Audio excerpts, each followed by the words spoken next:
जब एक नई पिक्चर रिलीज होती है तो सिनेमा घरों में लाइन लग जाती है। जब एक नया वेब सीरीज आता है तो लोग अपना ओटीटी सब्सक्रिप्शन रिन्यू करते हैं। एडिटर मेरा पासवर्ड चोरी कर लेता है। जब एक नई म्यूजिक वीडियो लॉन्च होती है तो यूट्यूब पर ट्रेंडिंग पर जाती है, व्यूज बटोरती है। लेकिन पिछले हफ्ते भारत देश के युवा और जवान दिल एक ऐसी प्राइवेट स्क्रीनिंग की खोज में लग गए जो ना किसी सिनेमा घर, ना ओटीटी या यूट्यूब पर अवेलेबल थी। लेकिन फिर भी गूगल सर्च पर हाईएस्ट ट्रेंड पर था 19 मिनट वीडियो लिंक।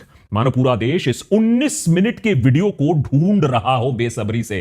क्या था उस 19 मिनट के वीडियो में? कोई राजनीतिक खुलासा, इंडिया पाकिस्तान मैच हाइलाइट्स, या फिर बॉलीवुड किसी लेटेस्ट मूवी का ट्रेलर? यह बात सच है कि हमारे देश में क्रिकेट, पॉलिटिक्स और बॉलीवुड का बोलबाला चलता है, लेकिन डिजिटल इंडिया में हमारी एक और पुरानी फितरत, दूसरों के बेडरूम में झांकना, अब एक नशा बन चुकी है। Small time Bengali creator Shafiq SK और उसकी गर्लफ्रेंड सोनाली का एक प्राइवेट क्लिप वो लीक हो जाता है और उसके बाद मानो भगदड़ मच जाती है देश में। अरे भाई, अव्वल दर्जे का मनोरंजन है, वो भी फ्री में मिल रहा है, किसे नहीं चाहिए, चाहे उससे और किसी की जिंदगी ही बर्बाद हो जाए। इसके सामने मानो बिग बॉस क्या, इसके सामने मानो इंडिया पाकिस्तान मैच क्या। देश के लेटेस्ट एमएमएस कांड ने एक बार फिर हमें दिखा दिया है कि जाने अनजाने में हम किस तरीके से डिजिटल कल्चर, इन्फ्लुएंसर हैबिट्स के शिकार हो रहे हैं। डिजिटल सेफ्टी के बारे में डी तक आज भी हमें मालूम ना चल पाया। और साथ ही में धर्म को मानने वाला देश, आस्था में विश्वास रखने वाला देश अंदर से इस डिजिटल एडिक्शन, वॉयरिज्म के चलते अपने आप को कैसे खोखला पा रहा है। देशभक्त का आज का एपिसोड थोड़ा सा अलग आपको लग सकता है, लेकिन जरूरी है, क्योंकि हमारे देश में एक अलग किस्म की इमरजेंसी चल रही है, खासतौर पर युवाओं के अंदर। उस डिजिटल कल्चर की वजह से, उस वॉयरिज्म की वजह से, उससे बचने की दरकार है। अगर कल आपके साथ ऐसा कुछ होता है तो आप क्या कर सकते हो, इसके बारे में भी बात करना जरूरी है। लेकिन इस सबसे पहले जल्दी से समझ लेते हैं आखिर पिछले हफ्ते हुआ क्या और क्यों यह पूरा कांड हमारे ऊपर, हमारे देश के ऊपर, हमारी सोसाइटी के ऊपर भी एक कमेंट्री है। मिलिए शौफीक एसके से। बंगाल के पोलीग्राम टीवी यूट्यूब चैनल के स्टार हैं भाई साहब। जैसे कि लाखों और ऐसे यूट्यूब चैनल्स आपको मिल जाएंगे। पोलीग्राम पर भी आपको बेसिक गांव स्टाइल कॉमेडी स्केचेस मिल जाएंगे, सेफ बट एंटरटेनिंग। शौफीक के इंस्टाग्राम पर भी कुछ लाख फॉलोअर्स हैं जो उसके dance reels, lip sings, girlfriend के साथ रोमांटिक डुएट्स को फॉलो करते हैं। उधर सोनाली अपने आप को आर्टिस्ट कहती है, 3 लाख फॉलोअर्स हैं इंस्टाग्राम पर, फैशन टिप्स, डांस वीडियोस और शौफीक के साथ बहुत सारे वीडियोस। लेकिन एक वीडियो था जो उन्होंने पब्लिक के लिए शूट नहीं किया था और वही प्राइवेट वीडियो अचानक से लीक हो जाती है। 19 मिनट का यह प्राइवेट क्लिप तेजी से उसके बाद इंटरनेट पर अलग अलग जगहों पर फैलने लगता है। लोग उसे दबा दबा कर देखते हैं, उसे शेयर करते हैं। अडल्ट साइट्स पर भी इस क्लिप को साझा कर दिया जाता है। अब उल्टा शौफीक और सोनाली के ऊपर उंगलियां उठनी शुरू हो जाती हैं, क्योंकि वो क्रिएटर्स हैं। तो लोग कहना शुरू करते हैं कि इन्होंने जानबूझकर इस प्राइवेट क्लिप को पब्लिक किया है, लीक करवाया है, जिससे उन्हें इंस्टेंट फेम मिल जाए। I bet you didn't know this. I bet you didn't know this. Get ready with me के सॉफ्ट पॉर्न के जमाने में I'm a proud I am a proud आर जैसे फालतू रेज बेट के टाइम पर हमारा देश ओनली फैंस का सबसे बड़ा मार्केट बन सकता है। बस थोड़ा सोशल प्रेशर है, नहीं तो मार्केट तैयार है, कंजम्पशन पैटर्न तैयार है। ऐसे समय में यह मानना ज्यादा मुश्किल नहीं था लोगों के लिए कि यह स्टंट भी हो सकता है। दोनों ने खूब गालियां खाई इस वजह से। फिर मजबूरन सोनाली को एक और वीडियो रिलीज करना पड़ा अपनी सफाई पेश करने के लिए। তো বন্ধুরা, আমি আমার একটা বাজে ভিডিও কিছু 13 তারিখ থেকে সোশ্যাল মিডিয়ায় খুবই পরিমাণে ভাইরাল হচ্ছে। তো ভিডিওটা নিয়ে আমি খুবই লজ্জিত। আর কোথাও মুখ দেখানোর মতো কোনো জায়গা নেই, কোথাও আমি কোথাও যেতে পারছি না, আমার পুরো ঘরের মধ্যে বন্দি হয়ে থাকতে হচ্ছে। लेकिन सोनाली का कहना था कि यह वीडियो ऑल्दो उसने शूट किया था, लेकिन उसके दोस्त रूबल ने इसे पब्लिक किया था, जिसे वो अपना भाई की तरह मानती थी और इसका उसके पास प्रूफ भी है। তো এই হচ্ছে রুবেল। এই রুবেল আমাদের খুব কাছের বন্ধু ছিল, যে ভিডিওটা নিয়ে সোশ্যাল মিডিয়ায় পোস্ট করেছিল। सोनाली अभी तक तो कम से कम डटी हुई हैं और रूबेल के खिलाफ एक्शन लिया जा रहा है, कंप्लेंट दर्ज किया गया है। उधर शौफीक भी अपने आप को इस लीक से उसने अपने आप को दूर करना चाहा। এই ভিডিওটা আমার কাছে ছিল না, আমার গার্লফ্রেন্ডের কাছে ছিল। আর আমার কিছু বন্ধু আছে যাদের সহ্য হচ্ছে না, তারা চায় না যে আমি ভালো ভালো কাজ করি, তাই তারা এই ভিডিওটা ভাইরাল করছে और वीडियो पोस्ट करेছে। एक अलग किस्म का इन्फ्लुएंसर वॉर यहां चल रहा है। लोग पॉपकॉर्न खा रहे हैं, मजे ले रहे हैं, लेकिन यहां पर भी दोनों ने इतनी सारी भूल की जो भूल दूसरों को नहीं करनी चाहिए। सबसे पहले सोनाली की सबसे बड़ी भूल, अपने प्राइवेट मोमेंट्स को रिकॉर्ड करना बिना समझे कि मोबाइल फोन पर रिकॉर्ड किया कोई भी सामान बाद में रिट्रीव हो सकता है, अनडिलीट हो सकता है, क्लाउड स्टोरेज में जा सकता है, रिपेयर के समय डाउनलोड हो सकता है। अच्छों के साथ यह मिस्टेक कितनी बार हो चुकी, लेकिन फिर भी हम ये चीजें नहीं सीखते हैं। सोनाली और शौफिक की दूसरी भूल, अपेरेंटली ये रूबेल को कुछ ज्यादा ही ट्रस्ट करते थे। पता नहीं क्यों करते थे, यह हमें पता नहीं, लेकिन शूट के समय अपना फोन उसे दे देते थे। रूबेल के पास उनके सारे फोन्स के पासवर्ड रहते थे और इसी यारी दोस्ती में रूबेल ने क्लिप्स फोन से निकाले, डाउनलोड कर लिए, फिर दोनों को ब्लैकमेल एलिजिडली करना शुरू कर दिया। मिस्टेक नंबर 3, सोनाली और शौफिक खुद मानते हैं कि वो ब्लैकमेल हो रहे थे, लेकिन फिर भी उन्होंने कुछ नहीं किया। उन्होंने सोचा था कि यह क्लिप लीक नहीं होगा। सबसे बड़ी भूल, क्योंकि क्लिप तो ऐसे सिचुएशन में लीक जरूर होगा, ब्लैकमेल चलता ही रहेगा। और अगर पहले इन्होंने पुलिस को इन्वॉल्व कर लिया होता, कंप्लेंट दर्ज कर दिया होता, तो चांस ज्यादा था कि क्लिप कभी बाहर ही नहीं आता। वो भी अभी समझाऊंगा कैसे। अब सोनाली का कहना है कि नहीं, वो लड़ना चाहती है, लेकिन उसे सुइसाइडल थॉट्स भी आ रहे हैं।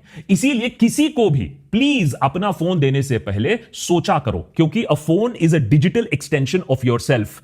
और महिलाओं के लिए तो यह बात और भी अहम होती है, क्योंकि शौफिक तो इस घटना के बाद, एक क्लैरिफिकेशन देने के बाद, अपने रेगुलर पोस्ट वापस डालना शुरू हो चुका है। लेकिन जो सोशल एम्बैरेसमेंट होती है, जो जलालत होती है, वो तो लड़की और लड़की के परिवार पर ही ज्यादा पड़ती है। इसी तरीके की हम सोसाइटी हैं। अगर यह क्लिप एक आइसोलेटेड इंसिडेंट होता, तब भी बात समझ में आती, इतने बड़े देश में एक कांड हो गया। लेकिन हमने तो यहां लीक्ड, सीक्रेटली रिकॉर्डेड क्लिप्स का एक इंडस्ट्री खड़ा करके रखा है।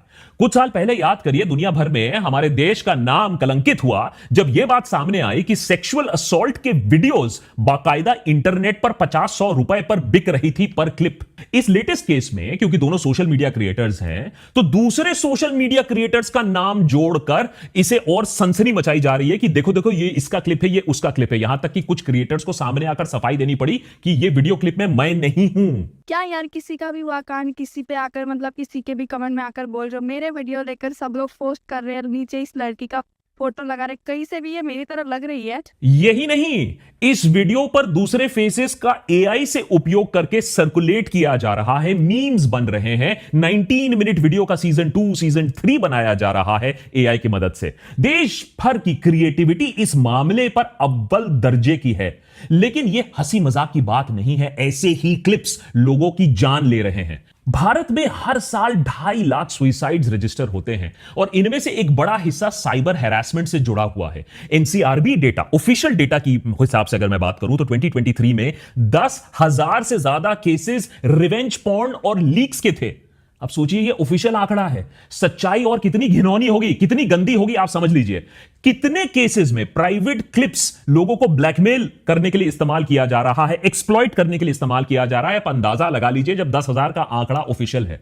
2019 और 2023 के बीच में, ऑफिशियल आंकड़ा फिर से बता रहा हूं, 50 से ज्यादा रिपोर्टेड सुइसाइड्स हुए हैं सिर्फ और सिर्फ एमएमएस लीक होने के बाद।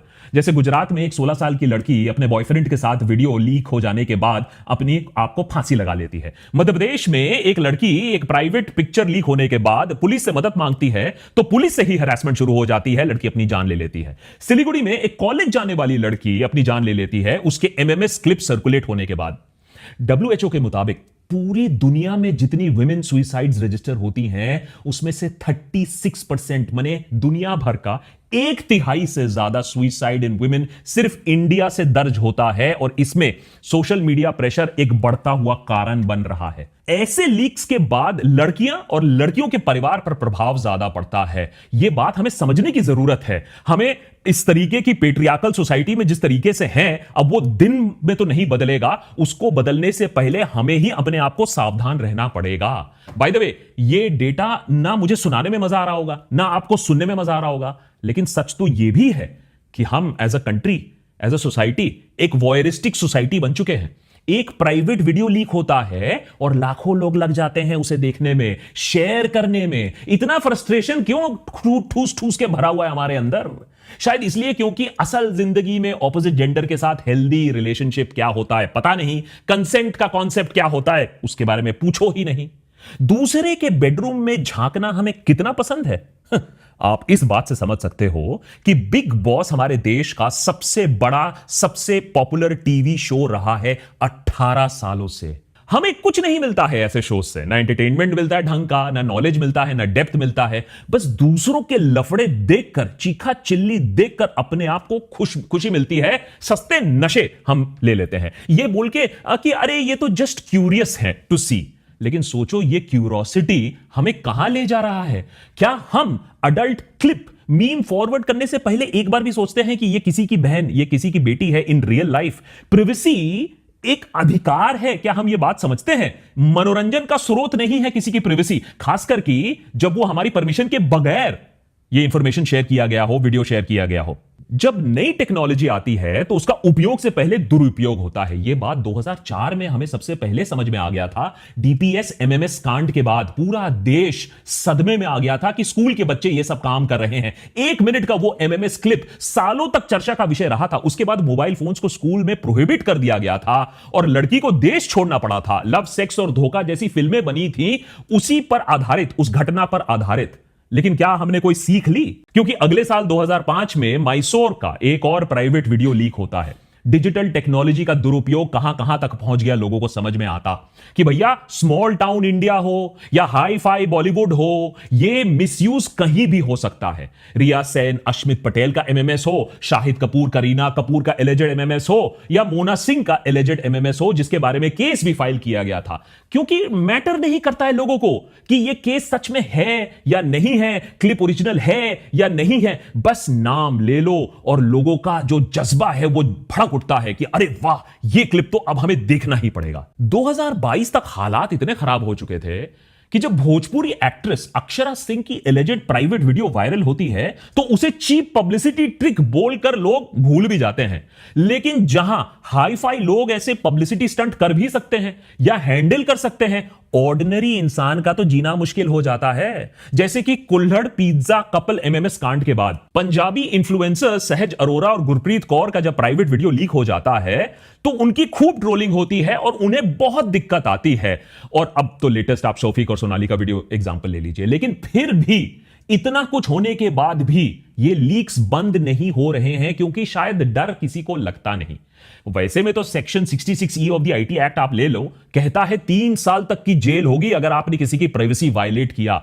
आईपीसी 354C वॉयरिज्म के बारे में भी प्रावधान रखती है और 2023 का digital personal data protection act कहता है कि किसी का भी कंटेंट आप शेयर करने से पहले आपको कंसेंट लेना अनिवार्य है। लेकिन फिर भी जो केसेस सामने आते हैं उसमें कन्विक्शन रेट 20% तक भी नहीं पहुंच पाता है। दूसरे प्लेटफॉर्म्स को छोड़ो, मेटा और गूगल के आंकड़े देख लो, ओनली 50 to 60% कंटेंट हटते हैं जिन्हें डीप फेक साबित कर दिया गया है, फेक साबित कर दिया गया है। और जो विक्टिम है उन्हें ही सारा काम करना पड़ता है, टेक्निकल प्रूफ उन्हें ही लाना पड़ता है, पुलिस के साथ उनको ही डील करना पड़ता है, पैसा लॉयर को खिलाना उन्हें ही पड़ता है। नतीजा यह होता है कि सिर्फ 30% केस ट्रायल तक पहुंच पाते हैं। तो सोल्यूशन क्या है जब ट्रायल और लीगल सिस्टम से तो कोई आशा हम नहीं रख पाते हैं? 2024 में प्यू रिसर्च की एक स्टडी ने पाया कि 55% भारतीय युवा लीक्ड ऐसा अडल्ट कंटेंट को, प्राइवेट कंटेंट को देखना हार्मलेस फन मानते हैं। इसका मतलब है कि हम भी इस बीमारी का हिस्सा हैं, इस कैंसर को फैलाने में हम भी मदद कर रहे हैं। सिर्फ किस लिए? एक डोपामिन हिट के लिए, 2 मिनट के लिए। तो लीगल एक्शन हो या ना हो सरकार की तरफ से, कल्चरल एक्शन, एक कल्चरल शिफ्ट भी हमें चाहिए। जैसा कि सालों के डिबेट के बाद आज स्कूलों में सेक्सुअल एजुकेशन के बारे में कम से कम बातचीत होना शुरू हुआ है। Personal hygiene, physical changes, good touch, bad touch. उसी तरीके से स्कूल्स में डिजिटल लिटरेसी प्रोग्राम्स चलाने होंगे। प्रिवेसी क्या है, आपके डिजिटल राइट्स क्या हैं, पासवर्ड प्रोटेक्शन इंपॉर्टेंट क्यों है, कंसेंट के बारे में बच्चों को समझाना होगा और ऐसे एग्जाम्पल से उन्हें बताना होगा कि उन्हें क्या प्राइवेट रखना चाहिए और क्या पब्लिक। इंस्टीट्यूशनल लेवल पर सरकार को हाई प्रोफाइल केसेस को तुरंत सॉल्व करना होगा, पनिशमेंट देना होगा, ताकि एक सीधा मैसेज जा पाए सोसाइटी में कि किसी के जिंदगी के साथ आप इस तरीके से खिलवाड़ नहीं कर सकते हो। मजे के लिए प्राइवेट क्लिप अपलोड कर दिया। पॉलिटिकल कंटेंट पर अगर सरकार को कोई आपत्ति हो, सरकार को कोई पॉलिटिकल कंटेंट ना पसंद हो, तो आज उसके पास टेक्नोलॉजी है और पावर है कि उसको 2 सेकंड में इंटरनेट से गायब कर सकती है। तो सरकार ऐसा नॉन कंसेंशुअल लीक्ड कंटेंट हटा क्यों नहीं सकती अगर चाहे तो? साथ ही में एनजीओज हैं जैसे इंटरनेट फ्रीडम फाउंडेशन जो इस बात को कहते आए हैं कि सिटीजन्स के पास राइट टू बी फॉरगॉटन का अधिकार होना चाहिए। यानी अगर मेरे बारे में कोई प्राइवेट कंटेंट है या कोई गलत कंटेंट है तो मेरा हक बनता है कि पूरे इंटरनेट से वो कंटेंट मैं डिलीट करवा पाऊं।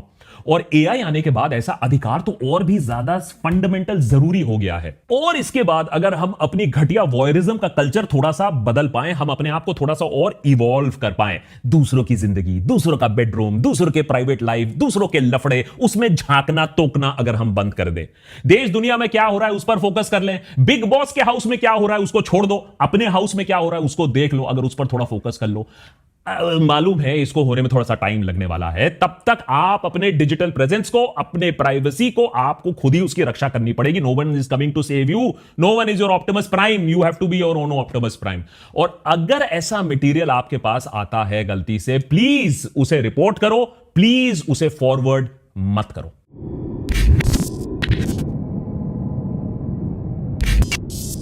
मुझे मालूम नहीं कि YouTube इस कंटेंट को कितने देर तक रहने देगा, या इसको डी रैंक कर देगा, या इसको अडल्ट घोषित कर देगा। तो प्लीज इस कंटेंट को डाउनलोड करिए, शेयर करिए, have a discussion with your family members and friends की भैया ये बहुत जरूरी है। कल किसी और के साथ, आपकी किसी जान पहचान के साथ ऐसा ना हो, मैं यही आशा करूंगा।